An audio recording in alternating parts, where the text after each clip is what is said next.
Hi all, అందరూ ఎలా ఉన్నారు? సో అందరికీ తెలిసిన విషయం, ఈ మధ్య నేను హెయిర్ బాగా ఊడిపోతుందని చెప్పేసి డాక్టర్ సజెషన్తో నేను నా హెయిర్ అయితే తీయించుకున్నాను. సో ఆ ప్రాసెస్లో నేను ఒక ప్రోడక్ట్ అయితే ఆర్డర్ చేసుకున్నాను. ఆ ప్రోడక్ట్ అయితే ఈ మధ్యన చాలా వైరల్ అవుతుంది. అదేంటంటే derma roller.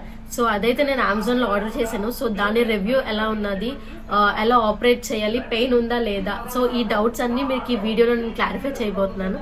So let's get started. So ఇదే ఆ ప్రోడక్ట్. సో ఓపెన్ చేసి చూసేద్దామా.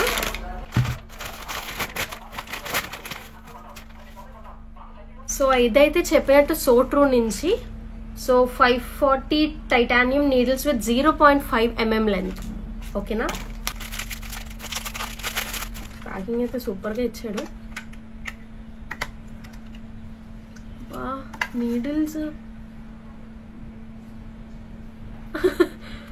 అసలు ఆ నీడిల్స్ ఎంత చిన్నగా ఉన్నాయంటే కనిపించట్లేదు. అసలు నాకే కనిపించట్లేదు, మీకేం కనిపిస్తాయి? చేద్దామా? కొంచెం భయంగా ఉంది. చిన్నది, నొప్పి రావట్లేదు, నిజంగా నొప్పి రావట్లా. అంటే నొప్పి ఏం కాదు, కొంచెం హార్డ్ సర్ఫేస్తో ఇలా ఇలా అంటే ఎలా ఉంటుందో అలాగే ఉంది. ఓకే ఓకే ఓకే, బాగుంది, పెయిన్ ఏం లేదు అసలు. సో నేనైతే ఈ డర్మా రోలర్ కోసం కొన్ని విషయాలు అయితే మీతో షేర్ చేయాలనుకుంటున్నాను. ఈ డర్మా రోలర్ వాడే ముందు మీ డర్మటాలజిస్ట్ ని కన్సల్ట్ చేసేకే యూజ్ చేయండి. ఎందుకంటే ఈ డర్మా రోలర్ యూజ్ చేయడం అనేది problem to problem, patient to patient అనేది వేరీ అవుతూనే ఉంటుంది. కొంతమందికి ఆల్టర్నేట్ డేస్ యూజ్ చేయమంటారు, కొంతమందికి 10 డేస్కి ఒకసారి యూజ్ చేయమంటారు, కొంతమందికి 15-20 డేస్కి ఒకసారి యూజ్ చేయమంటారు. సో తెలియకుండా కనుక మీరు రోజు వాడుతూ ఉంటే దీంతో డ్యామేజ్ అయ్యే ఛాన్సెస్ చాలా ఎక్కువగా ఉంటాయి. ఎందుకంటే ఇవి మైక్రో నీడిల్స్ కదా, మైక్రో నీడిల్స్ తో రోజు ఇలాగా చేస్తూ ఉంటే అన్వాంటెడ్ డ్యామేజ్ అన్నది అవ్వడానికి చాలా ఛాన్సెస్ ఎక్కువ ఉన్నాయి. ఓకేనా, so please consult your doctor before using this one. Okay, and next దీన్ని ఎలా మెయింటైన్ చేయాలి?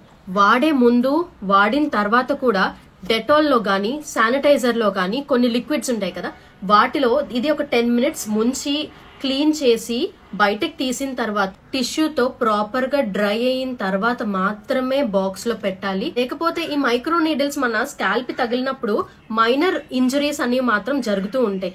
అలా మైనర్ ఇంజరీ అయినప్పుడు ఈ నీడిల్స్ మన బ్లడ్ తో కాంటాక్ట్ అవుతాయి. మీరు కానీ ప్రాపర్ గా క్లీన్ చేయకపోతే దీంట్లో ఆ ఇన్ఫెక్షన్ బ్లడ్ తో కలిసినప్పుడు ఇన్ఫెక్షన్ అనేది పెరిగిపోవడానికి ఛాన్సెస్ ఎక్కువగా ఉంటాయి. దీన్నైతే తెలియకుండా అందరం వాడలేం. ఎందుకంటే దీన్ని ఎలా పట్టుకోవాలి, ఎంత ప్రెషర్ పెట్టాలి, ఇవన్నీ మాత్రం సరైన ప్రాక్టీస్ ఉన్న వాళ్ళు మాత్రమే చెప్పగలరు. అండ్ అనదర్ థింగ్ ఏంటి అంటే డర్మా రోలర్ యూజ్ చేసే ముందు స్కాల్ప్ క్లీన్ గా ఉండాలి.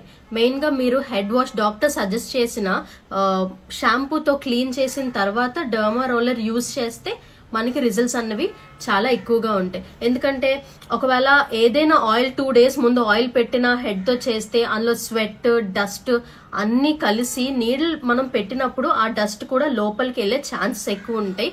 మనకి అది చేసే ప్లస్ తో పాటు మైనస్లే ఎక్కువ ఉంటాయి అన్నమాట. సో క్లీన్ స్కాల్ప్ తో చేయడమే మేజర్ ఇంపార్టెంట్. సో ఈ డర్మా రోలర్ కోసం నాకు తెలిసిన విషయాలన్నీ మీతో షేర్ చేసుకున్నాను. ఏదైనా సరే మన బాడీ మీద ట్రై చేసే ముందు ఫుల్ నాలెడ్జ్ తో చేయండి, డాక్టర్ సజెషన్ తీసుకునే చేయండి.